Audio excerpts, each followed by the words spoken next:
Hello and welcome back to the channel. It's been a couple of months since I've uploaded anything, and even for the past couple of months, like I've uploaded really sporadically. I have not really prioritized this channel, and I want to get back into it and watching movies.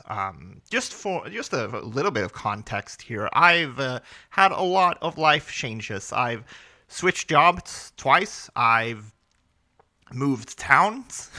I am in a new apartment. So I ended up moving back to my parents' house, and now I've moved to an apartment of my own again. Yeah, if you guys followed me back when I uploaded more often, or if you listen to my podcast, I talked a lot about watching movies with my fiance. Right, we are no longer together, so that has been quite a transition, and.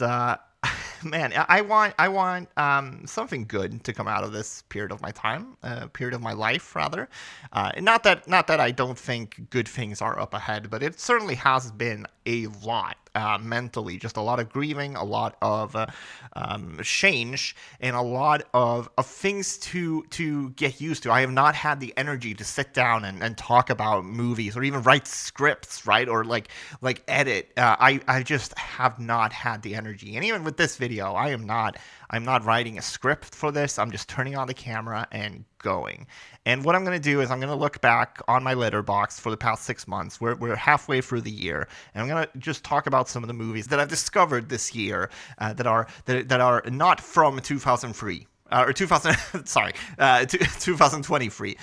They have to be from earlier than 2023. It has to be stuff that I hadn't seen before. Therefore, it's my favorite film discoveries of the year so far. Let's make something good come out of the fact that I've kind of been stuck on the couch watching movies for the past couple of months here, kind of grieving and getting over things. And I don't want anyone to worry about me. Like, I'm doing fine. I'm coming out of this stronger than ever before, but it's been a year, man.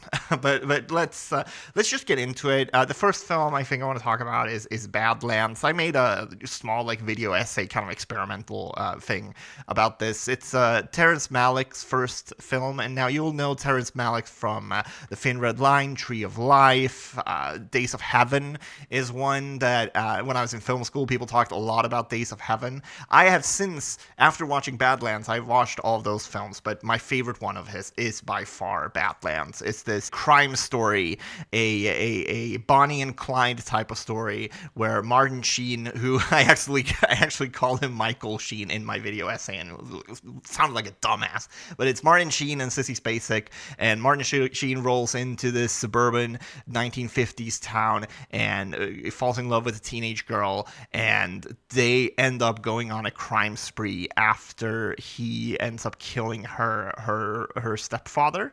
I think it's stepfather or her father, and they just kind of go on this crime spree. It's very like teenage wasteland, right? Of like when you grow up and realize that the world isn't really what you think it is. Like, from Sissy Spacek's character, we see a lot of this from her perspective, and she loses her innocence while, in the most kind of extreme way of just going with this criminal and being really disenfranchised with like the American dream and things like that, and she just kind of ends up going along with Martin Sheen because she kind of just hates where her life is at. Man, Martin Sheen has like the perfect look of like the handsome stranger rolling into town, and meanwhile he has that look, but he also has the capacity to seem really dangerous, just in his physicality, just in the way he acts. I really love Badlands, a great 70s crime movie. Next up, we have Zero Day from 2002. This movie reminded me quite a bit of another found footage movie that came out like 10, 12 years after this one, called The Dirties. This is about it's a found footage film where the end of it all kind of leads up to this school shooting, obviously very inspired by Columbine, right? This came out just a couple of years after Columbine. It is a terrifying movie in a lot of ways, and it is one of those found footage movies that manages to feel pretty realistic, and then when you actually think about the fact that it seems so realistic, and you realize, oh, this is happening, in schools, mainly in the USA, but all of the world, basically on a weekly basis.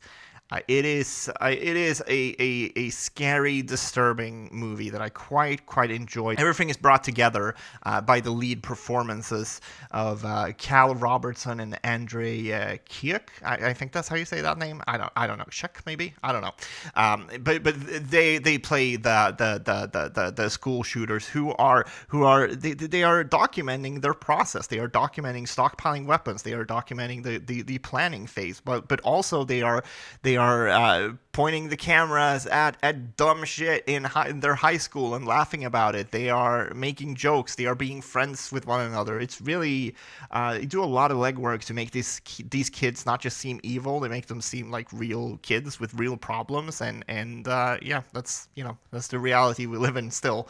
Sadly, that a lot of kids end up going this route of taking their anger out on other people instead of something more productive. Not to get too political, but you know what I'm saying. Speaking of not getting too political, come and see a Soviet-era war movie that actually manages to be anti-war. A lot of the problems I have with war movies is that they often glorify war, and Come and See actually manages to make war seem legitimately terrifying. It focuses on the genocide of the Belarusian people and by German forces, and it is brutal. It is one of the most brutal war movies ever made, and I think what ties it all together for me is the way that it balances like these almost surreal elements to the film, where you follow a very, very young soldier. He wants, I mean, he can't be more than like 15, 16, right?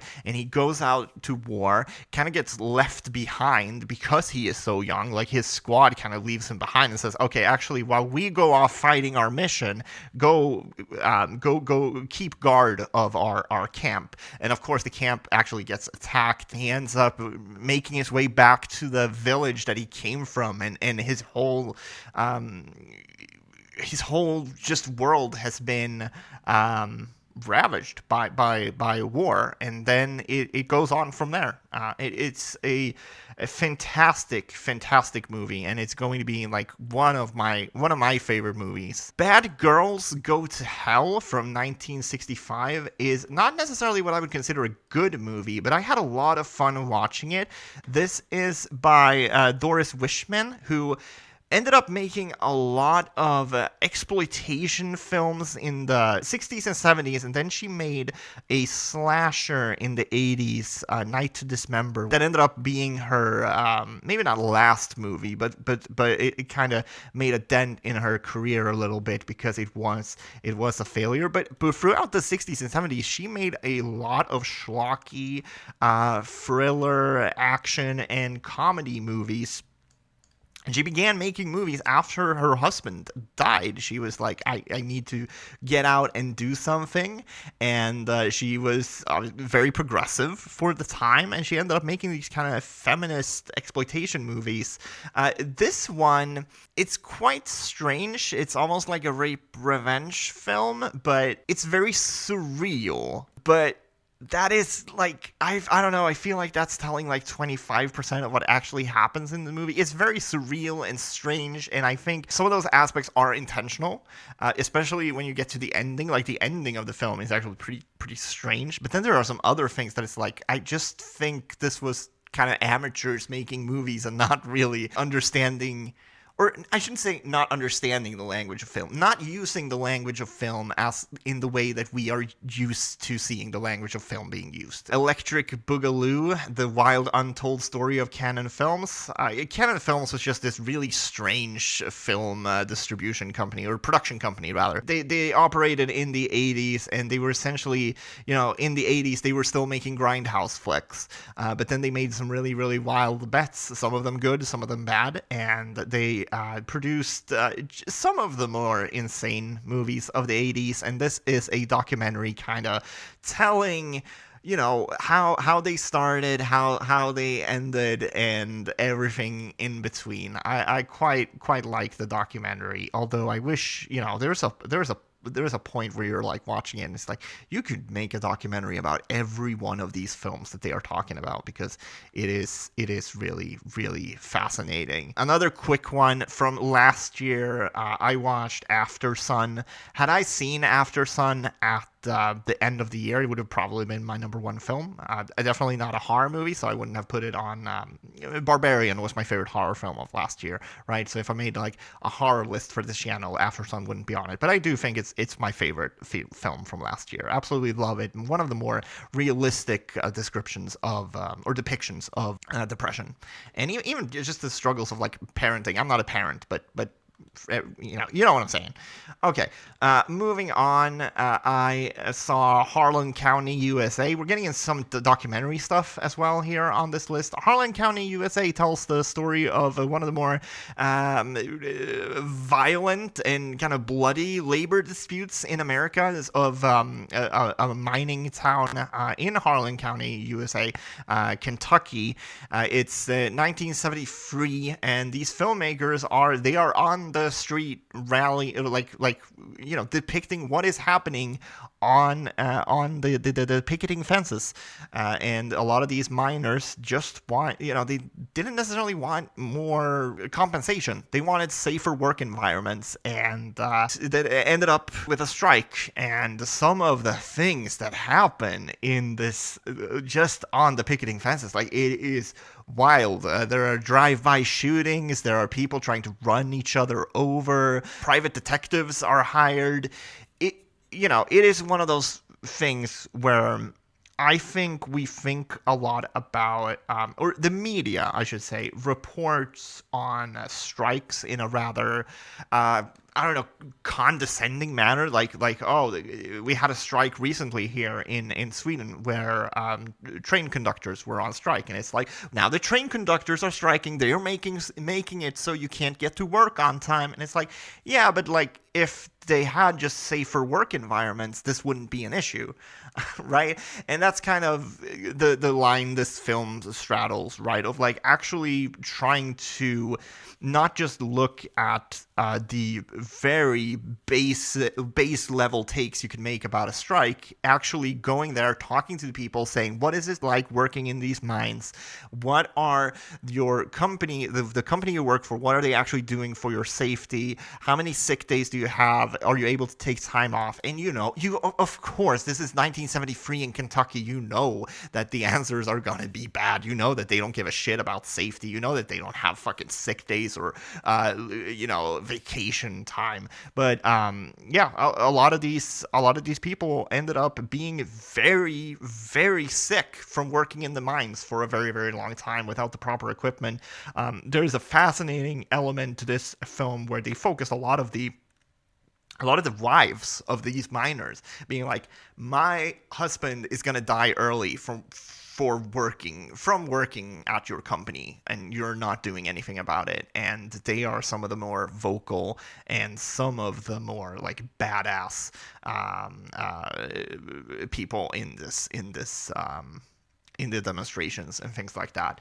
I really, really enjoyed Harlan County, USA. This is one of those documentaries that I feel like everyone talks about. Like, I'm probably the last person in the world to see it, but really, really enjoyed Harlan County. So the next one I want to talk about is The Treatment. This is a film from Belgium that is actually based on a novel by a UK writer called Mo Hader, who recently passed away. I'm interested in checking out her books now after watching this movie. I understand why it wasn't made in an English-speaking country, because it is quite disturbing and graphic. This is one of those crime movies that I would feel more comfortable calling it a horror movie because of the subject matter. This is about a detective who has a bit of a haunted past. Let me know if you've heard that one before. But he has a bit of a haunted past, and he ends up being the lead detective on this very disturbing case that involves a missing 9-year-old, and the parents are still alive. So it was a home invasion, and the parents were immediately blindfolded and locked up. Like the mother was thrown in like a cupboard of some sort, and then the father was kept somewhere else. And then after 3 days, he leaves the house and he takes the boy with him. And yeah, our detective, Nick Kaffmeyer is his name, and he starts going on this search to find this boy. Pretty soon you realize that there are more cases out there like this one that have not ended well.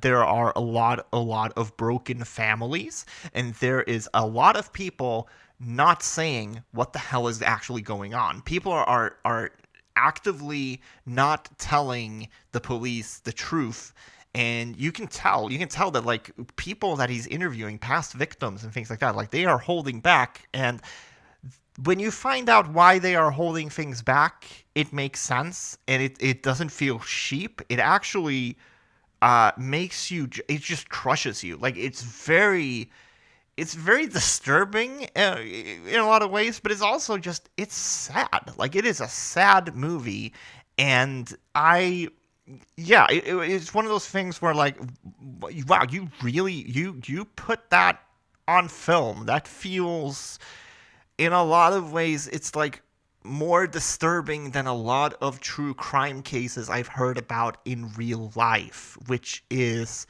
kind of amazing. I don't want to give away this twist, this reveal, but it takes so many turns. And you have so many movies that try very, very hard to be disturbing, and like they are in your face, like, look at all this gore, look at all this fucked up shit we got for you. The treatment is very quiet, and it's not giving you a lot in terms of like gore, or even like action scenes, or like scenes of torture or things like that. A lot of this is just people talking to each other. It's people talking through their trauma, and it, like, by the end of this movie, you will hate this. I mean, obviously you hate this guy because he kidnaps kids, right? But you will hate this villain with your whole body and soul. I have never felt such disgust for a film villain before. It is a twist up there with, like, Old Boy, or like the Thai ghost movie Shudder. That, like, this twist is gonna stick in my mind as like one of the more messed up things I've ever seen. And the movie is more than just its twist, right? But I think that's the best way to sort of sell it, of like, man, this did something that I've never seen before. So let's move on to something that is also dark, but not quite as soul crushing. It's Thunder Road. This is definitely going to be another one that is like in the running for like top 10 films of all time type of material. I've obviously I say that about a lot of films, so maybe it's like top 50 actually, but in my head right now, I really, really love Thunder Road. It's one of my favorite comedies, and I want to see this movie again pretty much as soon as possible. It's about a police officer played by Jim Cummings. Is written, directed, and starring Jim Cummings, and he plays this police officer that loses his mom, and he's at this funeral, and he goes up and he says a speech, right? He has this speech where he says, tells everyone how much he loved his mom, and then he does a little performance of the songs Thunder Road, and it is very sad, but it's also pretty funny and a little bit pathetic, and that's kind of what this character is. From there on out, his life spirals. And actually what you come to find out is like, well, his life didn't really start spiraling here. We're just joining, we're just coming along for the ride at this point, but his life has kind of been on its way to shit for quite some time. And as someone that was going through grief while watching this, I was quite connected by it. I was quite touched by it. There's a lot here that is like, I don't know, it's just, Jim Cummings is such a funny actor. He's able to bring all of these. You feel really bad for him. He is at this point in his life where, like, yes, he has fucked up. He has done some really, really bad things, and he keeps doing bad things, but you also feel really bad for him because he's going through so much, and there is so much emotion behind every action, every word, every like sarcastic line he throws out. Sometimes, there is a point where he goes home drunk, really like really sad, and his friend comes to check on him, and his friend like, hey, why is the fridge broken? And he's like, oh, I just punched the shit out of the fridge, sorry. it's like it's like if that was delivered by anyone else than Jim Cummings, it would have been a really sad line, but the way he delivers it, you feel sad, but you can also laugh at it because it is ridiculous. And he is, even though he has some really ugly qualities to him, he is also extremely lovable. And it made, throughout watching this whole film, I just felt like, don't give up on this guy. Like everyone else, so many people in his life, when he's going through so much of this really bad stuff, so many people like turn and walk away, and there's so many people that actually believe in him. Some of his colleagues in the force, his daughter, and it's actually quite touching. And I really, really enjoy Thunder Road. It's one of my favorite comedies. It is a dark comedy, but it is really funny. I would say it's funny. It's more funny than dramatic, and it's more funny than sad, but it is also dramatic and sad, right? I really enjoy it.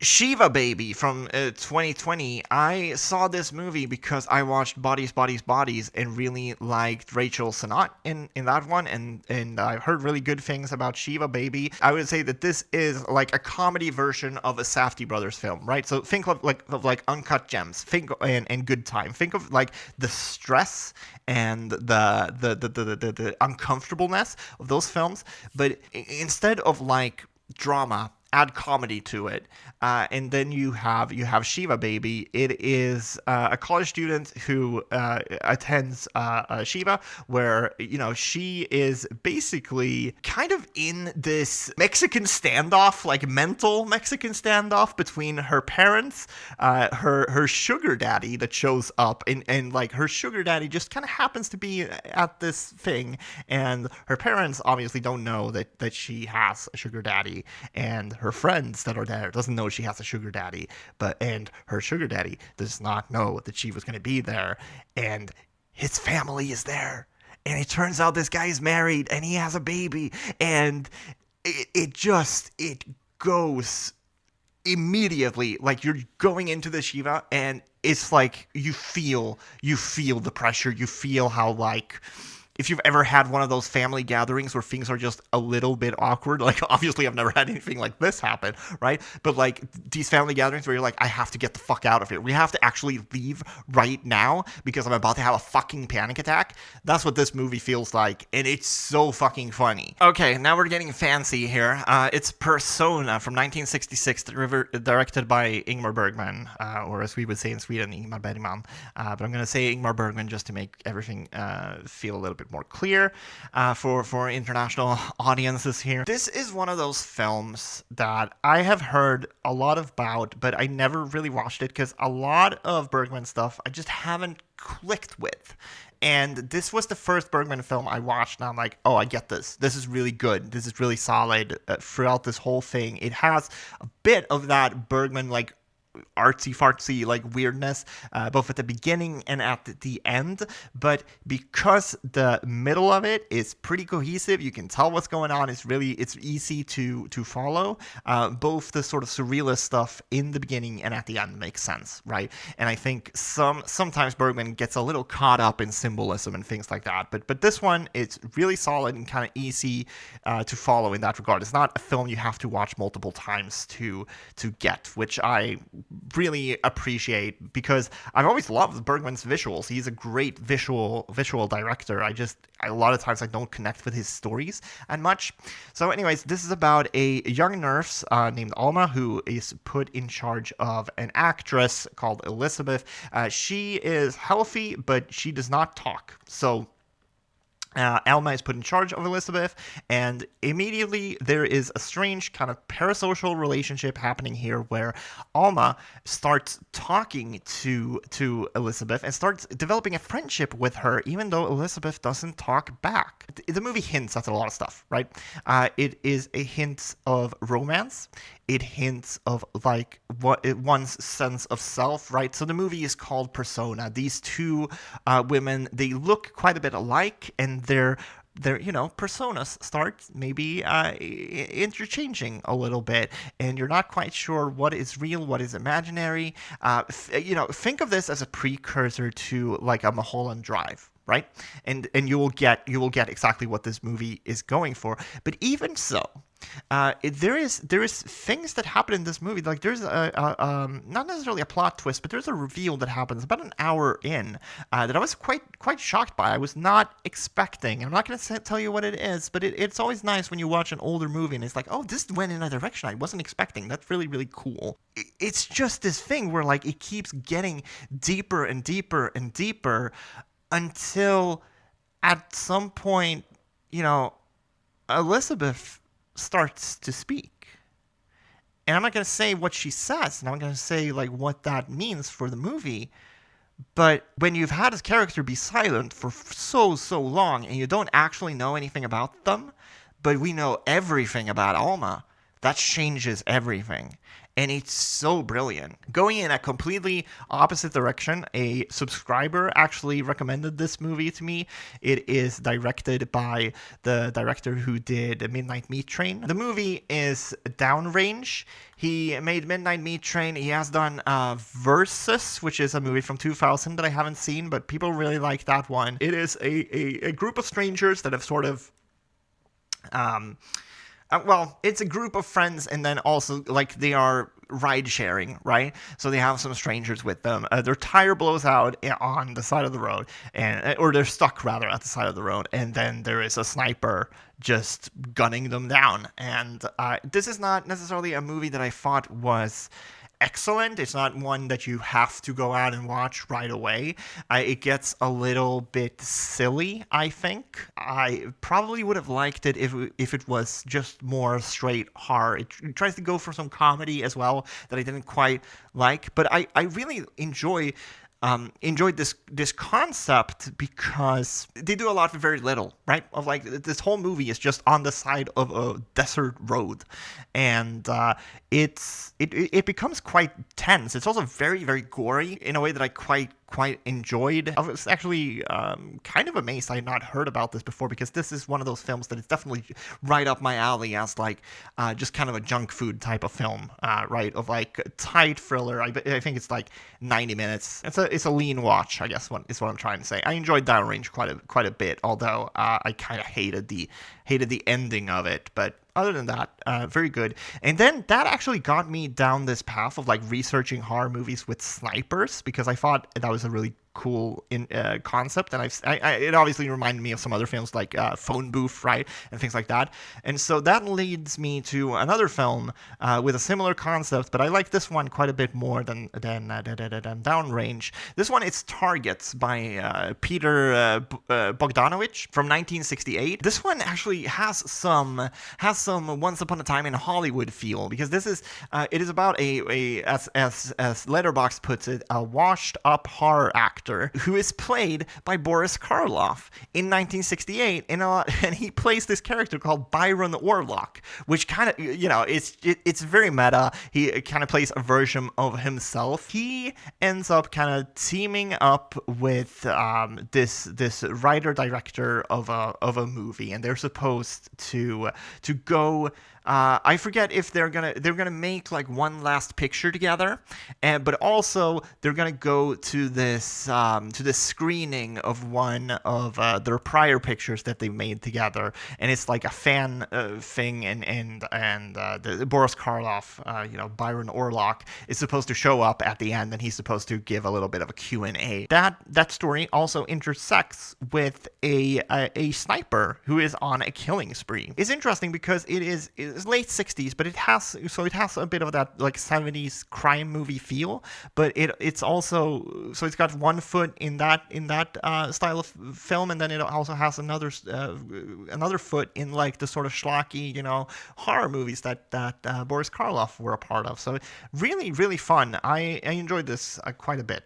Here's one that I think a lot of people may have seen, but I had not seen: Hardcore from 1978 until this year. It's directed by Paul Schrader, who obviously co-wrote Taxi Driver, and he has directed one of my favorite films from the past 10 or so years, First Reformed, which is kind of how I got into a lot of his filmography that wasn't the stuff he co-wrote with Scorsese. So I watched Hardcore, and it is about a conservative Midwest businessman who goes to California because he is looking for his teenage daughter, who is a runaway.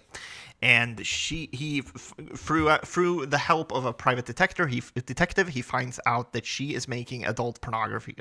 Adult pornography? What other type of pornography is there? She's making adult movies in California, and now he chases after her in Los Angeles. And this is George C. Scott. He has a pretty iconic performance in this role. It is one of those movies where you are watching someone.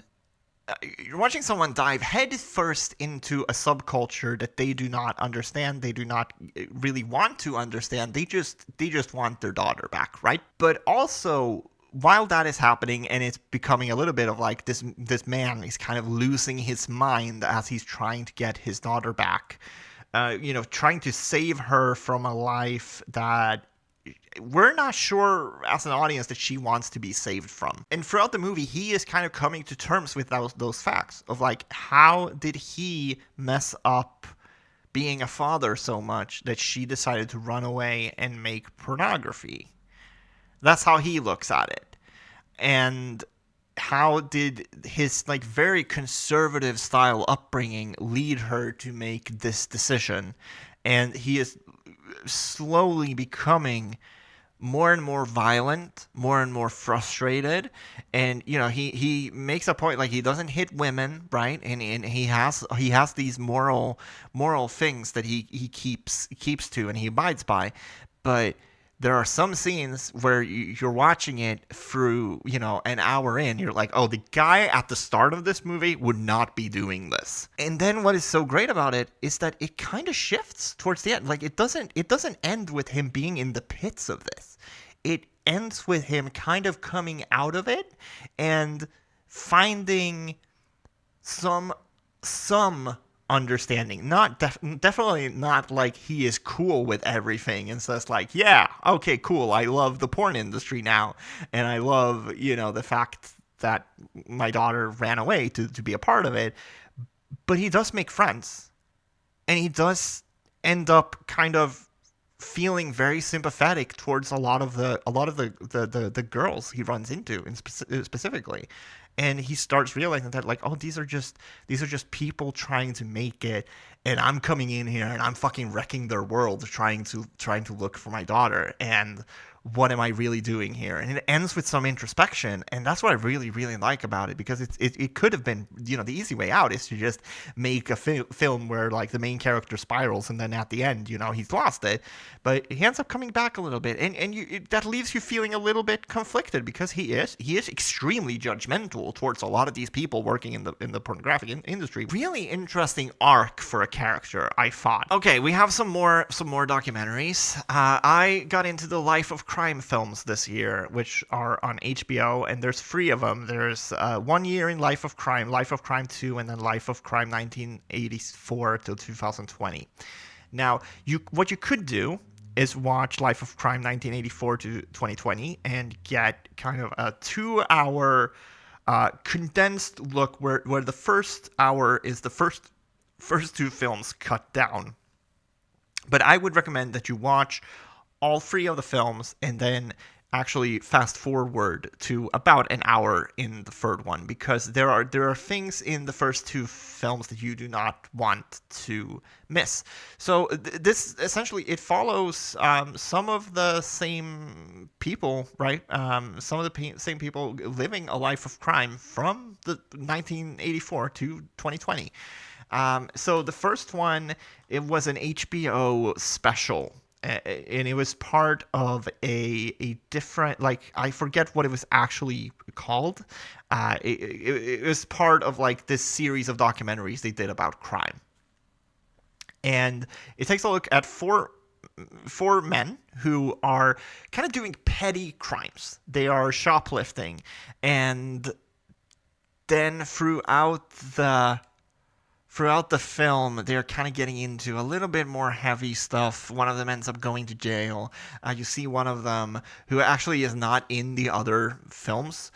He actually abuses his girlfriend in a domestic abuse type of situation that's pretty hard to watch.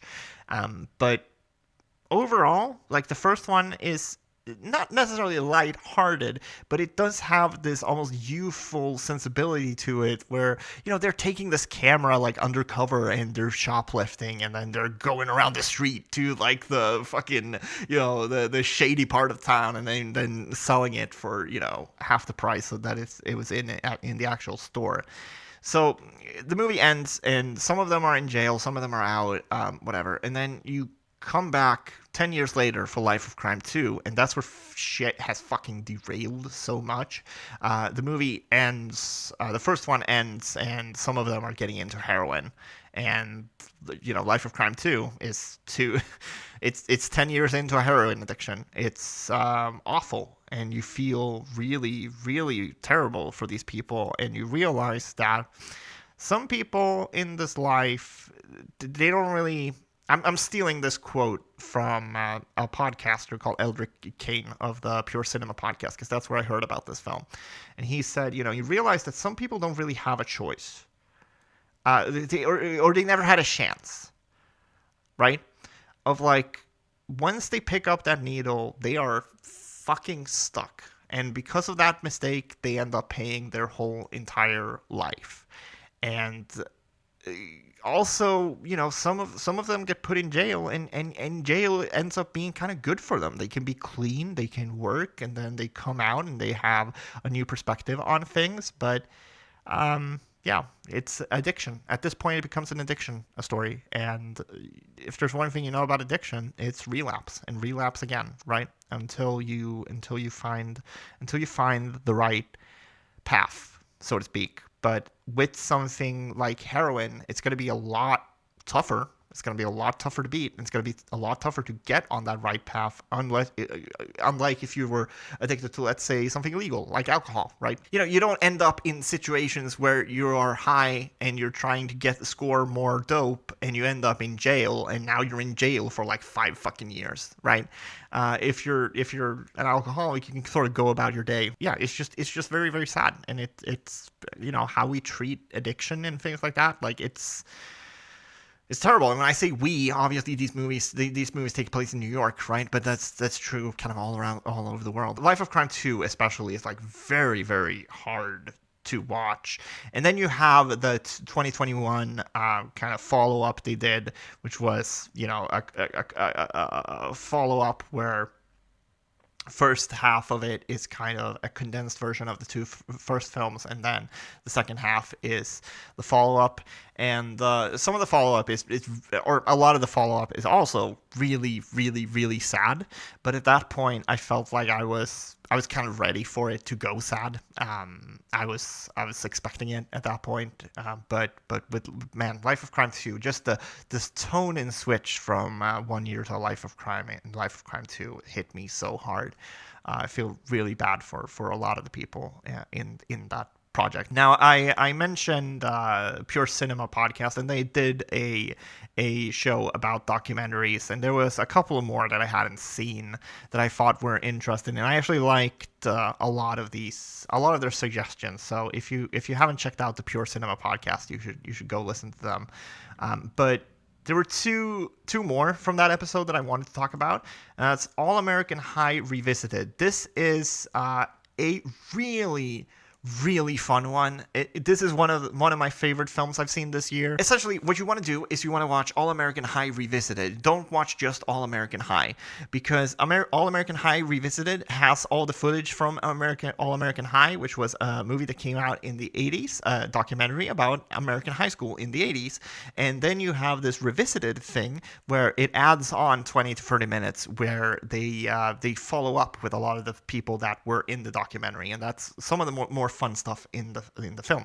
But what they do is so brilliant, because they have an exchange student narrate this. It's an exchange student from Finland who goes to a school in California and studies for a year in their high school, and she narrates as she studies along with her co-peers, right? And she talks about all the things she thinks are like so weird about American high school, and now you're watching it, years and years and years later, and you're almost watching it with this new appreciation. It's almost like she's a time traveler, because she comes into an American high school in the 80s and she's like, man, this is really strange. Just like how we would watch something now from the 80s and be like, man, this is really strange. So this is quite fun. There's not too much like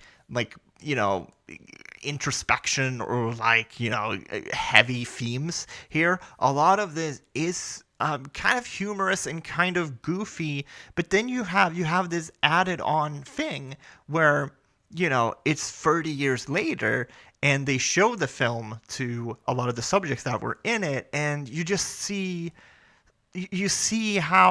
how far a lot of people have come, how some people have just stayed the same, how a lot of people are like, man, I totally forgot about that. I should actually talk to this person, because hey, we said we were gonna go meet each other after high school and we never did. I want to go meet that person now.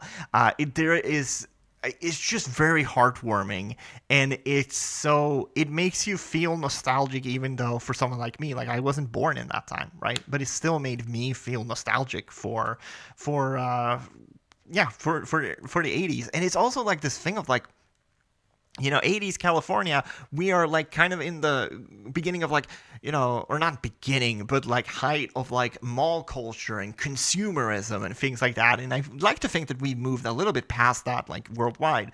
And that's also where it's good to have like this Finnish Finnish exchange student narrate it. She's like, I went to the mall, and the mall is fucking crazy. Really, really fun. If there's one film you should take away from this list of like being an underrated, like hidden gem, it is definitely All American High Revisited. I cannot believe that this is so underseen. Last one of the documentaries, I think, is Kung Fu Elliot. This is kind of like, what if you took American Movie, but American Movie was a bunch of assholes? Well, not really a bunch of assholes, but Elliot in specific, who is the sort of main subject of this. He is the director, the writer of a lot of these really, really micro-budget, kind of shitty, like Canadian martial arts movies, and he says himself like over and over again in this film that like, oh, I'm the Jackie Chan of Canada, whatever the fuck that means. And what I thought was really interesting about this one is that it takes a bit of a turn. He ends up using a lot of his goodwill. Using up a lot of his goodwill. A lot of people are actually very upset with him at the end of the movie, even the documentary filmmakers. It almost feels like at the end of the movie, this is where the documentary could have started. And it could have been like an investigation. He doesn't necessarily do a lot of like illegal things, and he's not a predator or anything like that. He just seems like a kind of shitty guy, and a lot of people are very fed up with him. He has a partner called Linda that is like very, very supportive of him and his dream. And I don't, this was released in 2014. I hope wherever she is that she's doing good, because it must have been a lot to be with this guy. The Quiet Earth is directed by Geoff Murphy from 1985. It is a New Zealand disaster or like end of the world type of film, Last Man on Earth type of story, where it's a top secret experiment misfires, according to Letterboxd here, and a scientist may be the only man left alive in the world. I heard quite a number of things about this kind of being like this underrated classic, and I agree with that. I think it's, apart from The Last Man on Earth, it's one of the best Last Man on Earth movies I've ever seen. That was a hard sentence to say. There's something about this that it just has this mystery and this quality, this allure to it that just draws you in. Our main character, he does a really good job. He's played by Bruno Lawrence, he just looks like a dude. He just looks like someone who is kind of tired of his life, and he is questioning, like, what the hell is he even doing? There is this great scene that, like, if you've seen 28 Days Later, it will remind you of that, when he wakes up in this hotel room. Then he puts on his suit and tie, and he starts driving to work, and then he goes to the gas station, and he starts filling up his car, and then he goes in to pay, and no one is there, and then he realized, like, oh, there's like water boiling in the back or something, or like someone is making tea, and it's boiling over there and no one's there. And Strange goes out to check by the bathroom. The bathroom is locked, but he looks under the stall, right, and no one's there. And then he starts driving, and he sees all these abandoned cars, and he actually starts realizing, actually, fuck work, I need to go check on my family. I need to go, like, check on my mom. And so he goes and drives over there, and again, no one's there. The shower is on, like, the whole house has been water damaged, but no one's there. So what does he do? Like, he just goes into work, and you come to find out that, like, maybe he actually had something to do with this. Maybe the thing that he was working on as a scientist, maybe this actually caused some sort of event that caused everyone to disappear. And from there on out, it gets kind of surreal.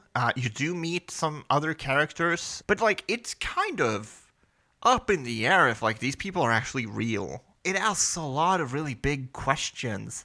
It doesn't give you a ton of answers, but it gives you enough that you're, like, very, very intrigued, and it keeps you thinking about it. The Quiet Earth, I'm really glad I watched this one. An underrated classic film about the end of the world. So highly recommend that one. All right. Right now, I'm exhausted from talking so much. I'm going to cut this together, and we'll see when it gets uploaded. Thanks for everyone who's stuck with me, who's actually been subscribed throughout this whole time when I haven't been uploaded. I know I haven't been really vocal about the stuff that I've been going through, but I'm finally able to talk about stuff a little bit more relaxed. I can be a little bit more open. I also feel a lot better now that I have my own space, even though there's nothing on these walls yet, and I already feel like this apartment is maybe a little bit too small. I kind of want to move again, but I have my own space, and I have ways to heal. I have a good job. I'm really looking forward to the future, and I want to keep making stuff like this, where it's just like, hey, here are the things I've seen. I think you should see them. Have you seen them? Like, let's talk in the comments. Movies has always been a great way for me to, in some ways get my mind off things, but then in other ways, like, really cause some introspection and, like, made me think about the uncomfortable things, but in a way that feels safe. And that's what I love. That's what I love so much about film. So, do you have any movies that you've seen that were on the list? Do you, from watching this movie, from watching this video, do you have any movies that you want to recommend to me? Tell me in the comments down below, and I'll get to your comments as soon as possible. Thank you so much for sticking with me, and please like and subscribe. Do all that stuff. So boost that algorithm, yo. I don't know why I ended the movie or the video like that. Why do I keep calling these movies? That's so strange. Anyways, bye.